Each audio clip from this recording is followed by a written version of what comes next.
नमस्कार, मैं विष्णु शर्मा आप सभी का आपके ही अपने चैनल विष्णु एडीपी में हार्दिक स्वागत करता हूं। हिंदी से इंग्लिश में ट्रांसलेशन करने वाले बहुत सारी स्टोरीज में ट्रांसलेट करता हूं, जहां पे इंग्लिश टू हिंदी हम हमेशा करते ही रहते हैं, जो आपको अब आसान भी लगने लगा है और बहुत अच्छा भी आपको लगता है।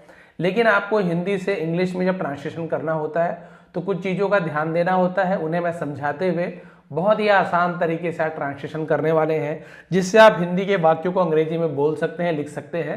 तो बस आपको कुछ नहीं करना, स्टोरी का मजा लेते हुए मैं जो जो बता रहा हूँ उसे ध्यान में रखते हुए आपको इस स्टोरी को सुननी है। इंग्लिश अपने आप आपको धीरे करके आपको ट्रांसलेशन है ना, इंग्लिश टू हिंदी और हिंदी टू इंग्लिश दोनों ही आपको आसानी से आ जाएंगे। तो बस आपको कुछ नहीं करना है, ध्यान से सुनते जाना है कि यहाँ पर कौन से रूल है, कौन सा टेंस है, कब किसका यूज़ कैसे किया जाता है, पूरे ही डिटेल से आपको बताने वाला हूँ।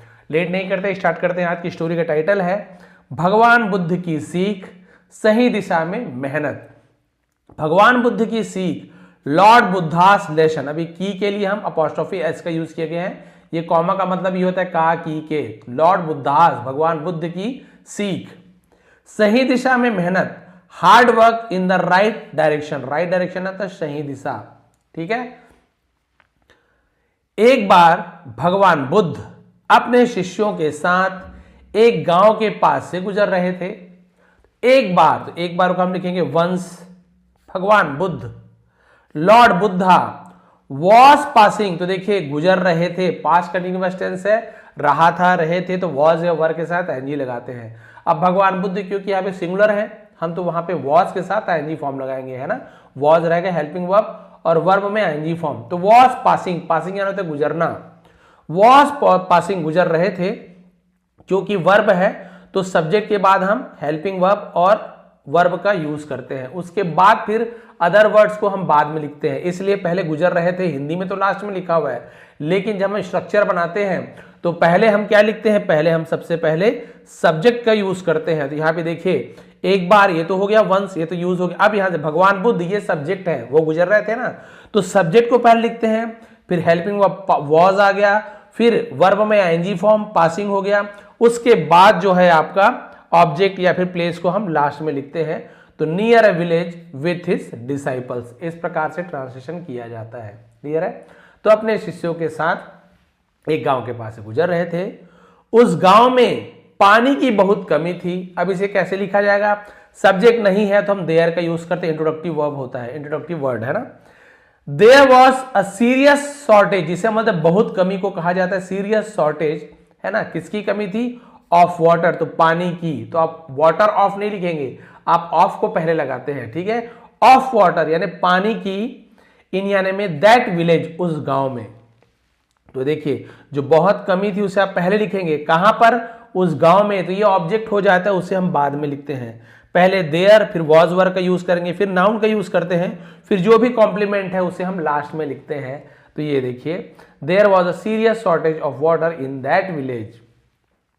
लोगों को रोज दूर नदी से पानी लाना पड़ता था। अब यहां पे देखिए लाना पड़ता था, तो आप देखेंगे जब कुछ काम करना पड़ता था तो इसे हम ऑब्लिगेशन कहते हैं। अब ऑब्लिगेशन मतलब क्या होता है, जहां पर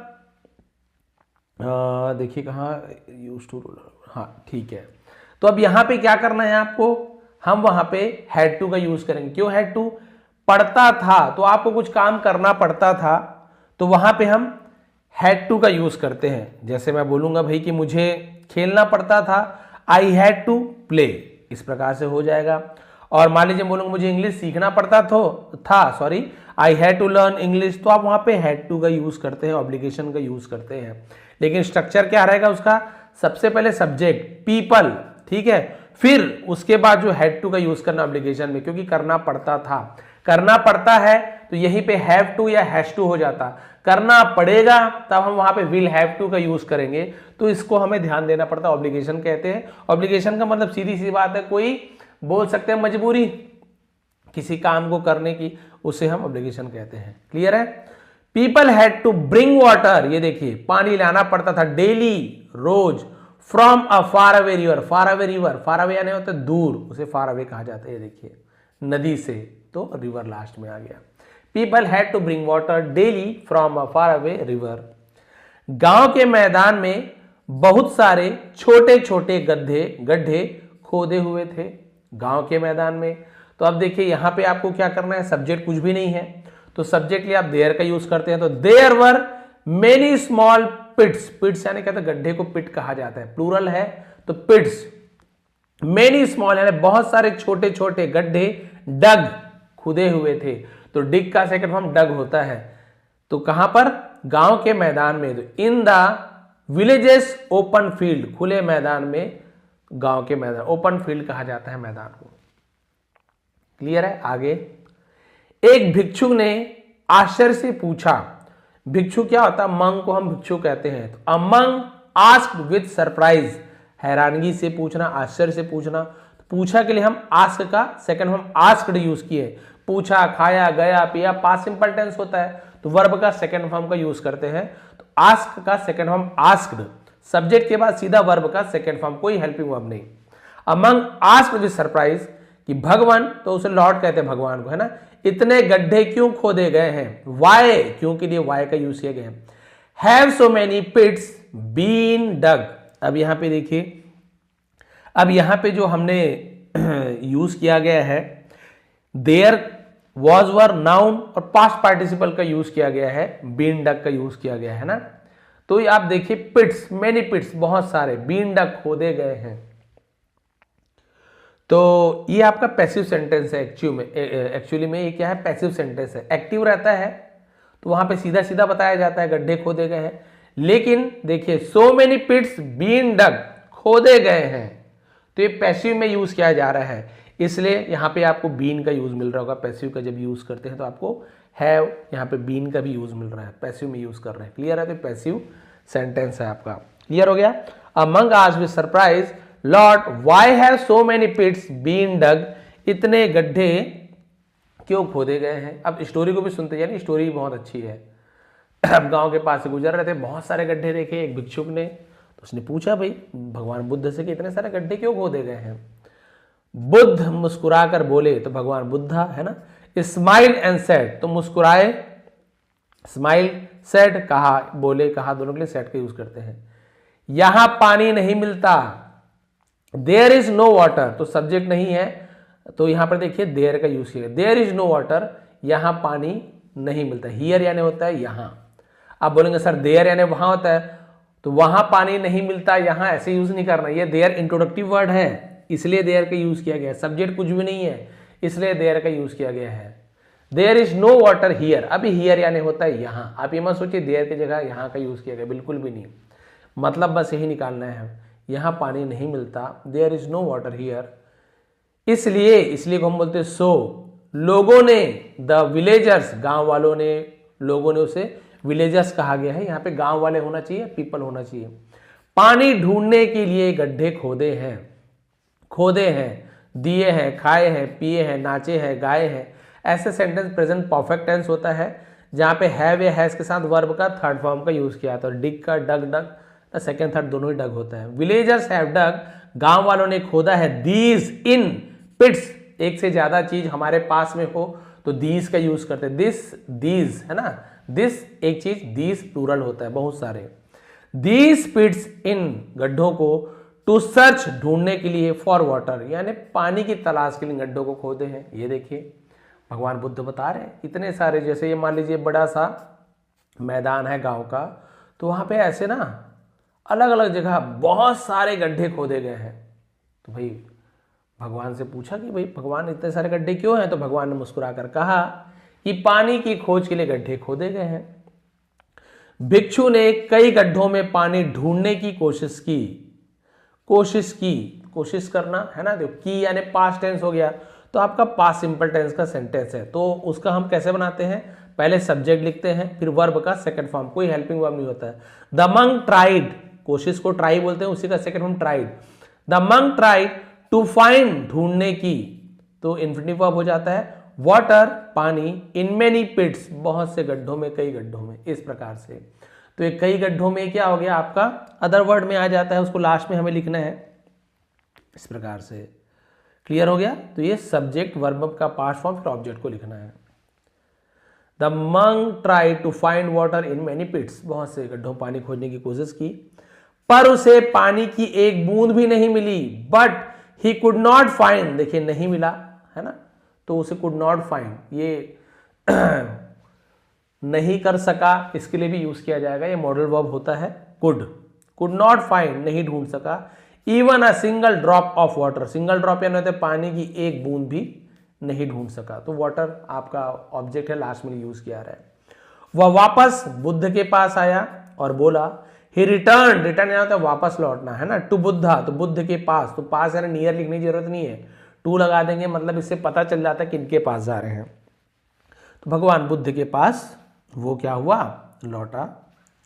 एंड सेड, और कहा, ये आपका अभी तक का पास्ट सिंपल टेंस है, सब्जेक्ट के बाद वर्ब का सेकंड फॉर्म है ना, सब्जेक्ट के बाद वर्ब का सेकंड फॉर्म, ये पास्ट सिंपल टेंस है।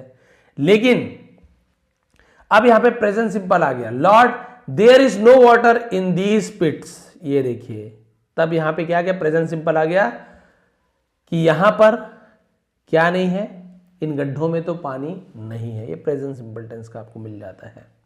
क्लियर है, ये डायरेक्ट स्पीच में बात किया गया यहां पे, तो इस प्रकार से हमें यूज करना है। वर्ब पास्ट में यूज किया गया है, हाँ ठीक है, क्लियर है। तो उसने कहा कि भाई भगवान इन गड्ढों में तो पानी ही नहीं है। अब वो जाके देखा, जब पानी ढूंढने गड्ढा खोदे तो पानी होगा। शिष्य गया, देखा, भगवान से बोला एक भी पानी भी नहीं है, बिल्कुल भी। बुद्ध ने मैदान की ओर इशारा करते हुए कहा, इशारा करने पॉइंटिंग है ना, पॉइंटिंग टूवर्ड्स द फील्ड, यानी मैदान की ओर इशारा करते हुए, बुद्धा सेड, भगवान बुद्ध ने कहा, क्या कहा, लुक, देखो, the people are walking towards the river. तो ये आपका प्रेजेंट कंटीन्यूअस टेंस हो गया, जहां पे इज एम आर के साथ आईएनजी फॉर्म लगता है, रहा है, रही है ना। तो लोग क्या कर रहे हैं, टूवर्ड्स यानी होते की ओर, द रिवर, नदी की ओर चल रहे हैं। तो गांव वालों को दिखाया, मतलब शिष्यों को दिखाया कि देखो गांव वाले नदी की ओर चल रहे हैं, नदी की ओर जा रहे हैं। भिक्षु ने पूछा, द मंक आस्क्ड, तो यानी होता है सो, क्या इस जमीन में पानी ही नहीं है। Is there no water in this soil, soil यानी होता है मिट्टी, जमीन को सॉइल कहा जाता है, मिट्टी को एक्चुअल में सॉइल कहते हैं, जमीन को तो लैंड कहा जाता है, पर थोड़ा थोड़ा है ना, बहुत सारे यूज करते हैं। अब देखिए, इस पहले लिखा गया है ना, there is there no water in this soil, तो हम क्या करें, इंट्रोगेटिव सेंटेंस बना रहे हैं, प्रश्नवाचक, तो वहां पे जो हेल्पिंग वर्ब होता है वो सब्जेक्ट के पहले है। देयर इज नो वाटर, यहां पानी नहीं है, ऐसे हो जाता। अब इस पहले आ गया, इज देयर नो वाटर, क्या यहां पानी नहीं है, ऐसे सवाल बन जाता है। बुद्ध बोले, बुद्धा रिप्लाइड, तो रिप्लाइड यानी जवाब देना। अब बोले के लिए केवल सेड लिख सकते हैं। भगवान बुद्ध ने कहा, पानी है, देयर इज वाटर, पानी है। अब आप पानी है के लिए वाटर इज लिखोगे तो नहीं बनेगा, सब्जेक्ट लगाना पड़ेगा, देयर इज वाटर, पानी है, ऐसे यूज किया जाता है। पर सही जगह और सही तरीके से कोई खोज नहीं रहा है, नहीं रहा है ना। But no one is searching, तो प्रेजेंट कंटीन्यूअस टेंस है, इज एमआर के साथ एनजी फॉर्म। नो वन यानी कोई भी नहीं, सर्चिंग खोज रहा है, एट द राइट प्लेस, सही जगह पर, and in the right way, और सही तरीके से। ये देखिए, right place and right way. भगवान बुद्ध ने कहा, पानी तो है लेकिन कोई भी उसे सही तरीके से सही जगह नहीं खोज रहा है, जिसको जहां मर्जी आया गड्ढा खोदे जा रहा है। उन्होंने कहा, ही एडेड यानी और आगे कहना है ना, लोगों ने कई दिशाओं में गड्ढे खोदे, people dug in many different directions, different यानी अलग अलग या कई, दिशाओं को डायरेक्शंस कहा जाता है। People dug in many different direction, लोगों ने कई दिशाओं में गड्ढे खोदे, पर कोई गड्ढा गहरा नहीं किया। But they did not dig deep at any one spot, यानी एक भी जगह उन्होंने गहरा गड्ढा नहीं किया। तो पास्ट सिंपल टेंस का निगेटिव सेंटेंस है, नहीं किया, नहीं खाया, नहीं पिया। तो सब्जेक्ट के बाद आप देखिए डिड नॉट का यूज किया जाता है, और जब भी डिड का यूज हो गया तो वर्ब का फर्स्ट फॉर्म डिड का यूज करेंगे। डिग है तो डिग होगा, प्ले है तो प्ले होगा, ईट है तो ईट होगा। आपको सेकंड फॉर्म का यूज नहीं करना। देखिए हमें डग का यूज नहीं किया गया, डिग का यूज किया गया है। क्लियर है। बट दे डिड नॉट डिग, लेकिन उन्होंने नहीं खोदा डीप गहराई में, एट एनी वन स्पॉट, यानी किसी एक जगह पर उन्होंने गहराई से नहीं खोदा, अलग अलग जगह गड्ढा खोद दिए। अगर वे सब मिलकर एक ही जगह गहरा गड्ढा खोदते, अगर इफ को अगर कहा जाता है ना। एक जगह गहरा गड्ढा खोदते तो they had all dug deeply, had dug past perfect tense का यहां पे यूज किया गया है ना। कंडीशनल सेंटेंस है, पास्ट परफेक्ट का कंडीशनल सेंटेंस है, क्योंकि अगर का यूज हो गया तो कंडीशनल सेंटेंस में आता है ये। तो हैड के बाद आपको वर्ब का थर्ड फॉर्म, तो डग थर्ड फॉर्म भी होता है। If they had all dug deeply, यदि उन्होंने गहराई से खोदा होता, एट अ सिंगल पॉइंट, एक ही जगह पर, तो पानी जरूर निकलता। They would surely have found water, तो उन्हें पानी जरूर मिलता। देखिए पानी जरूर मिलता। भिक्षु यह सुनकर शांत हो गया और सोचने लगा। हियरिंग दिस, यह सुनकर, ये देखिए यह सुनकर, तो पहले हम हियरिंग दिस लिखेंगे। भिक्षु शांत हो गया। द मंक बिकेम साइलेंट, तो हो गया, तो बिकेम का यूज किया गया। बिकम का सेकंड फॉर्म बिकेम। और सोचने लगा। एंड थॉटफुल, थॉटफुल यानी विचार करना।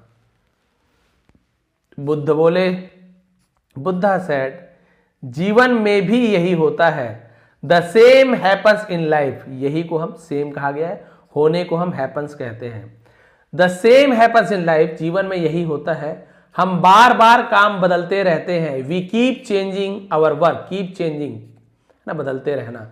Our work again and again, जिसे हम बोलते हैं बार बार, अगेन एंड अगेन, हम बार बार अपना काम बदलते रहते हैं। We keep changing our work again and again.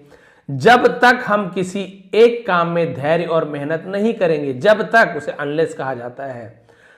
We work with patience, जब तक हम धैर्य से, and effort on one task, यानी एक काम को वन टास्क कहा जाता है। जब तक हम धैर्य से और मेहनत को, है ना, एक काम में वन टास्क, सफलता नहीं मिलेगी। We will not achieve success, हमें सफलता नहीं मिलेगी। जगह जगह थोड़ी थोड़ी मेहनत व्यर्थ है। Scattered and shallow effort are useless. Scattered यानी वही बोलते फैला हुआ, इधर बिखरा हुआ। शैलो यानी बोलते थोड़ी थोड़ी, है ना। एफर्ट्स आर यूजलेस यानी आप अलग अलग जगह, ये काम भी थोड़ा सा, ये काम भी थोड़ा सा, ये काम भी थोड़ा सा, थोड़ा सा ये, थोड़ा सा वो, तो ये थोड़ी थोड़ी मेहनत व्यर्थ है। अलग अलग जगह थोड़ी थोड़ी मेहनत व्यर्थ है। सही दिशा में लगातार मेहनत करने से ही लक्ष्य मिलता है। ओनली कंटिन्यूअस हार्ड वर्क, देखिए लगातार मेहनत को कंटिन्यूअस हार्ड वर्क कहते हैं। इन द राइट डायरेक्शन, सही दिशा में, लीड्स ले जाता है, टू द गोल, लक्ष्य की ओर ले जाता है, फिर उससे हमें लक्ष्य प्राप्त होता है।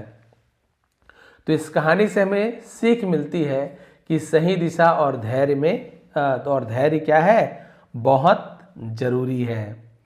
तो अच्छा, इसका इंग्लिश लास्ट, तो चलिए इसका इंग्लिश अभी मैं यहाँ पे प्रिंट नहीं हो पाया, बट मैं इसका बता देता हूँ। इस कहानी से हमें सीख मिलती है, तो हम इसे क्या लिखेंगे कि दिस स्टोरी टीचेस अस, यहाँ पे क्या, दिस स्टोरी टीचेस अस कि दैट, सही दिशा और धैर्य बहुत जरूरी, that the right direction and patience are very important. बस इस प्रकार से बन जाएगा, है ना। इसका जैसे बनाते हैं, इस कहानी से हमें सीख मिलती है, इसलिए मैं पहले से लिख लेता हूं। यदि बाद में लिखूं तो फिर बहुत ज्यादा समय लग जाता है। तो इस कहानी से हमें सीख मिलती है, तो हम क्या लिखेंगे, पेंसिल से लिखूं, दिख जाएगा, दिख तो रहा है।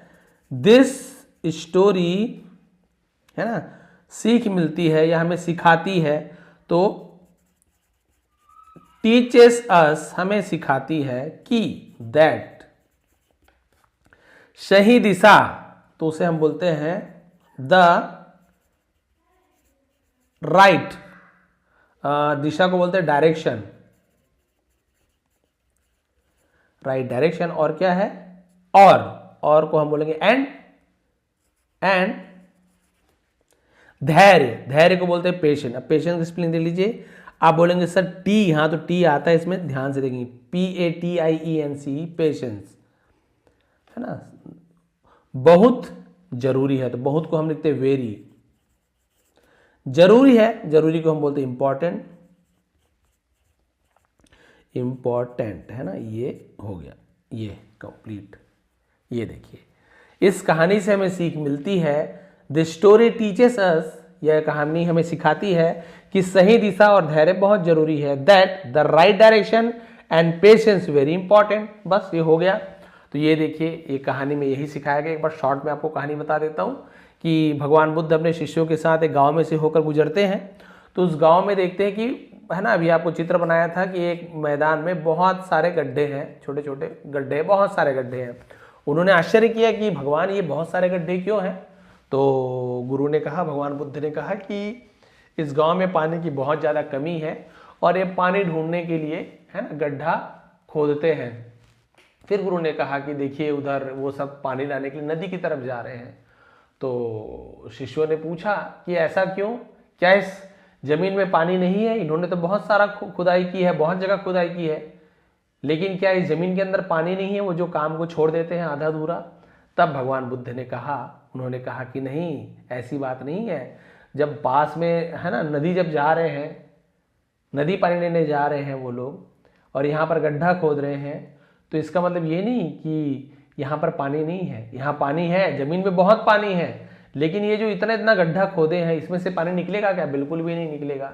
ये सब लोग क्या है? स्वार्थी हैं। स्वार्थी यानी केवल अपने बारे में सोच रहे हैं कि मैं ही गड्ढा खोदूंगा और ये पानी मेरा ही होगा, मैं ही अपना कुआं खोदूंगा, मेरा ही होगा।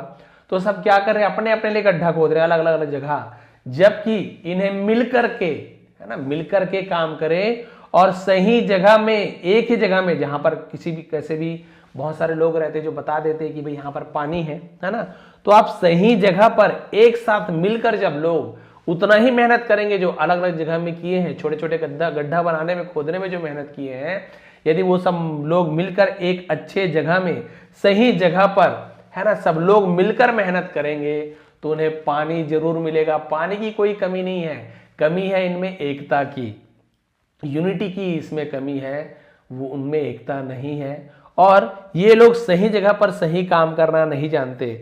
यदि अलग अलग जगह में आप थोड़ी थोड़ी मेहनत करते हो तो आपको उसका अच्छा फल नहीं मिलेगा। मान लीजिए मैं एग्जाम्पल हूं, मैं मान लीजिए एक युवा हूं, आपके जैसा यंग हूं, अब मुझे जॉब करना है, किसी प्रकार का काम करना है, मैं चाहता हूं कि मुझे अच्छे से पैसे मिले, अच्छे से सेटल हो जाऊं, लेकिन मैं कर रहा हूं, एक दिन मैं झिल्ली बेचने जा रहा हूं, उठाने जा रहा हूं, एक दिन मैं कबाड़ी का काम कर रहा हूं, एक दिन मैं गुपचुप का ठेला लगा लूं, 4 दिन बाद मैं बदल दूं, मैं बोलूं जूते के दुकान में काम करूंगा, 5वें दिन मैं न्यूज़पेपर बांटूंगा, 6वें दिन मैं सोचूंगा कुछ बिजनेस कर लूं, तो फिर आपका एक भी काम सही से नहीं होगा, बिल्कुल भी सही से आपका एक भी काम नहीं होगा। भाई आपको यदि कोई न्यूज़पेपर ही बांटना है, वही काम यदि आपको अच्छा लग रहा है कि, तो आप वही काम कीजिए, लेकिन कंटिन्यूअस वो काम कीजिए ताकि आप वो काम सीख पाओ, है ना। लेकिन ऐसे काम सीखिए जिसमें कोई स्किल डेवलप हो। ऐसे नहीं बोल रहा हूँ कि न्यूज़पेपर बांटना कोई बुरी बात है या छोटा काम है, नहीं, लेकिन उसमें कोई बोलना चाहिए कि स्किल डेवलप नहीं होता। भाई पेपर फेंकना कोई स्किल नहीं है ना, सुबह उठना कोई स्किल नहीं है, वो तो आप उठ सकते हो। स्किल डेवलपमेंट का मतलब होता है भले आपको शुरुआत में पैसा कम मिले, लेकिन जब आप वो काम को सीख जाओ तो आप क्या कर सको, खुद का अपना बिजनेस खोल सको। जैसे बहुत से बच्चों को आप देखेंगे, है ना, वो क्या करते हैं, गैराज में काम करते हैं, मोटर गैराज में काम करते हैं, वहाँ जाके पहले वहाँ मैकेनिक बनते हैं, वहाँ देखते हैं, अपने गुरु से सीखते हैं, थोड़ा थोड़ा थोड़ा थोड़ा, कभी पंचर बना रहे हैं, कभी कुछ कर रहे हैं, इंजन खोलना स्टार्ट कर देते हैं, धीरे धीरे धीरे उसी काम में लगे हुए हैं, और एक दिन वो खुद का अपना गैराज खोल लेता है ना। ऐसे बहुत से लोग रहते हैं, मेहनती लोग रहते हैं, और वो अपना खुद का अलग जगह में गैराज खोल लेता है, और वो खुद फिर अपने गुरु से या गुरु से ज़्यादा या गुरु के जैसा भी वो अपना कमाने लग जाता है। स्किल सीखा, उसने आगे बढ़ने की प्रयास किया। इसी प्रकार से मान लीजिए कोई बिजनेसमैन है ना, तो सीधा बिजनेस खोल दे, करोड़ों का चले, तो गारंटी नहीं है। उसके बारे में थोड़ा समझे, थोड़ा प्रयास करे, उस जगह पर बार बार मेहनत करे, सोचे समझे, तब फिर जाके वो बिजनेस ओपन करे, तो उसका बिजनेस चलने के चांसेस ज़्यादा है। अब आप अलग अलग जगह, यहाँ भी पैसा लगा रहे हो, यहाँ भी लगा रहे हो, वहाँ भी लगा रहे हो, वहाँ वही तो कोई तो एक चलेगा, आपका ध्यान सभी तरफ है, तो बिल्कुल ऐसे में काम नहीं बनता। आप मान लीजिए शाम को आपको 2 घंटे का समय मिला है, आपके 8 सब्जेक्ट हैं जो कि आजकल बच्चों के बहुत ज़्यादा होते हैं, आप 2 में क्या कर रहे हो, 8 सब्जेक्ट को पूरा पढ़ना चाहते हो उस 2 घंटे में, इसको भी थोड़ा, इसको भी थोड़ा, इसको भी थोड़ा, तो क्या हो रहा है ना, ये समझ आया ना, ये कुछ भी समझ नहीं आ रहा है। आप उस 2 घंटे में 8 में से केवल 2 सब्जेक्ट को ही 1-1 घंटा भी दे दो, अच्छे से 1-1 घंटा दे दो ना, तो आपका 2 घंटा है ना, उसकी वैल्यू है, उससे कुछ आपको अच्छा सीखने को मिलेगा। लेकिन आप 2 घंटे को एकदम छोटे छोटे हिस्सों में बांट रहे हैं कि भाई 10 मिनट ये, 5 मिनट ये, आधा घंटा ये, तो फिर आपकी कोई सी भी पढ़ाई अच्छी से नहीं होनी, पढ़ा हुआ भी भूल जाओगे। तो वैसे ही लाइफ में होता है, हम क्या करते हैं, बहुत सारे जगह, अलग अलग जगह हम प्रयास करते रहते हैं, यहाँ भी वहाँ भी, बोलते हैं ना, चारों जगह हाथ पैर मारना, लेकिन हम किसी एक चीज़ पर यदि जब तक टिके नहीं रहेंगे तो हम उसको सीखेंगे कैसे। 4 दिन ये 4 दिन वो, कभी भी किसी काम में आप अच्छे से सीख नहीं पाओगे। और अधूरा ज्ञान तो ज़्यादा घातक होता है। आपको किसी चीज़ की जानकारी नहीं हो, अच्छी बात है, आपको पता है तैरना नहीं आता है तो वो अच्छी बात है, लेकिन आपको थोड़ा तैरना आता है और आप कूद गए नदी के बीच में कि मुझे तो तैरना आता है, फिर आप तैर तो लोगे बस स्टेमिना नहीं है, बीच में आप डूब जाओगे। फिर आपको पता ही नहीं है कि नदी में कैसे तैरना है, समुद्र में कैसे तैरते हैं और तालाब में तैरना, सब अलग अलग होता है, धारा के हिसाब से तैरना होता है। आपने अधूरा ज्ञान लिया, तैरना सीख गया, बोले मुझे अब सब आ गया, नहीं, पूरा ज्ञान लेना है। या तो नहीं आता तो अच्छी बात है, नहीं आता तो मत कूदो ही मत, और या तो पूरा सीख लो। तो अधूरा ज्ञान तो सबसे ज़्यादा खतरनाक होता है। तो इसलिए आपको अधूरे अधूरे अधूरे काम नहीं करना, ना ये काम होगा, ना ये होगा, ना ये होगा।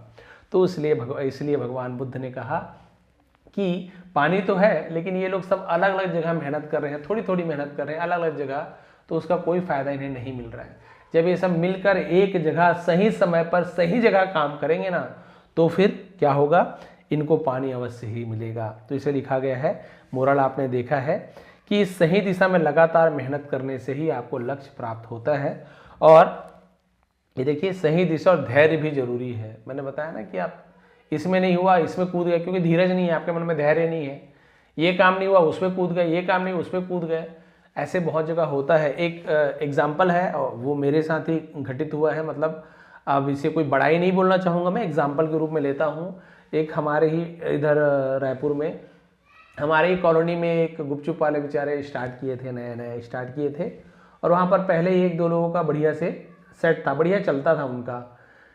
उसके बाद ये जब आए तो मैं भी, कई बार होता है नया कोई खोलते टेस्ट है, क्या पता इनका स्वाद कैसे हो, क्या यूज़ करते हैं, तो बढ़िया ओरिजिनल अच्छे खट्टी इमली की है ना पानी यूज़ करते थे, गुपचुप यूज़ करते थे, करते हैं अभी भी। और बाकी लोगों थोड़ा सा सस्ता छाप वाला जो आता है अमचूर पाउडर क्या क्या है, भले सबका स्वाद अलग अलग रहता है, लेकिन ये थोड़ा सा क्वालिटी मेंटेन करके रखा था। लेकिन इसके पास ज़्यादा नहीं आते थे लोग, क्योंकि भाई पुराना ग्राहक तो पुराना व्यक्ति बना के रखा है। 2-4 दिन मैं गया, खाया तो थोड़ा सा हताश देखा इसे मैंने, वो हताश था थोड़ा सा।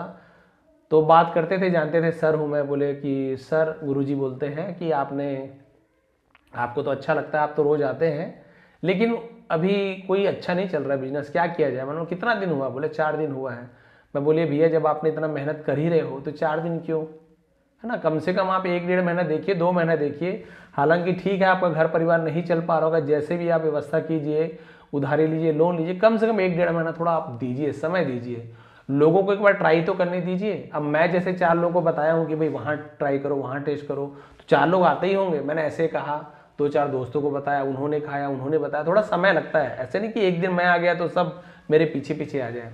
धीरे धीरे धीरे धीरे ऐसे हुआ, वाकई में ऐसे हुआ कि अभी उसकी जो गुपचुप का जो शॉप है, जो ठेला बोल सकते हैं, वो बाकी सभी से ज़्यादा चलता है और बढ़िया भीड़ लगी होती है। और अभी भी मैं कभी जाता हूँ ना, तो मुझसे पैसा लेने के, मतलब पैसा लेता ही नहीं है, बट मैं कैसे भी करके थोड़ा बहुत दे के ही आता हूँ, नहीं लेता है पैसा। उनका कहना यही कि आपके कहने से ही आज मेरी जो स्थिति है वो अच्छी है, नहीं तो मैं हार मान गया था, मैं इस ठेला को बंद करने वाला था और कुछ दूसरा बिजनेस सोचने वाला था। तो यहाँ पे कोई बड़ाई वाली बात नहीं है, बस मैंने एक ही सीख दी जो हमेशा देता हूँ, थोड़ा सा धीरज रखना होता है। चाहे पढ़ाई में, चाहे आप इंग्लिश सीख रहे हैं, चाहे आप गाड़ी चलाना सीख रहे हैं, चाहे कोई भी काम एकदम से एक दिन में हो जाता तो फिर बात ही क्या है ना। अच्छे लोगों को भी समय लगता है सीखने में, तो फिर आप भी थोड़ा सा धीरज रखिए, धैर्य रखिए। कोई भी काम सीख रहे हैं थोड़ा तो समय लगेगा ही लगेगा, लेकिन जो आप समय देंगे ना, अच्छे से उस पर ध्यान दे के काम कीजिए, तो काम आपका बहुत अच्छे से होगा और उस काम में आप एक्सपर्ट हो जाएंगे। जैसे आप धीरे धीरे इंग्लिश सीखेंगे तो आप इंग्लिश में एक्सपर्ट हो जाएंगे, चाहे बोलना हो, लिखना हो, पढ़ना हो। और यदि आपको ग्रामर वगैरह सीखना है तो मेरी मेंबरशिप क्लासेस भी ज्वाइन कर सकते हैं, ज्वाइन बटन है सब्सक्राइब के बगल में, वो भी ज्वाइन कर सकते हैं। वहाँ पे मैं ग्रामर वगैरह, टेंसेस वगैरह सब डिटेल में सिखाता हूँ, वो अलग चलती है क्लासेस। तो बताएंगे आज की स्टोरी कैसे लगी आपको, ऐसी स्टोरी आपको चाहिए कि नहीं चाहिए, हिंदी टू इंग्लिश, ये भी मैं बीच बीच में लाते रहता हूँ। पसंद आए तो प्लीज़ कमेंट करेंगे। नीचे डिस्क्रिप्शन में लिंक है टेलीग्राम का, वहाँ ज्वाइन हो जाइए और इसे डाउनलोड कर लीजिए और एक बार फिर से आप लोग पढ़ के देखिए कि किसका किसका यूज़ किया गया है।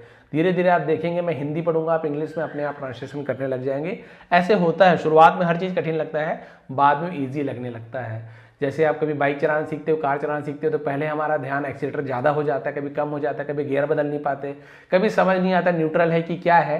धीरे धीरे धीरे धीरे आप कहीं बहुत ज़्यादा कुछ नहीं करते, बस अभ्यास करते रहते हो, रोज़ गाड़ी चलाते रहते हो। उसके बाद आप फ़ोन में बात करते हुए भी किसी से भी आप अपने आप आपका गियर बदलते रहता है, गड्ढा आता है तो ब्रेक लग जाता है, ब्रेकर आता है तो गाड़ी धीरे हो जाती है, तेज़ भगाना है गाड़ी स्पीड भगा देते हो, 2 हाथ छोड़ के भी कई बार काम चल जाता है, अपने आप सब होने लग। क्यों? क्योंकि आप केवल उसका रोज अभ्यास कर रहे हो, गाड़ी चल प्रैक्टिस होते जा रही है, सब काम अपने आप होते आता है।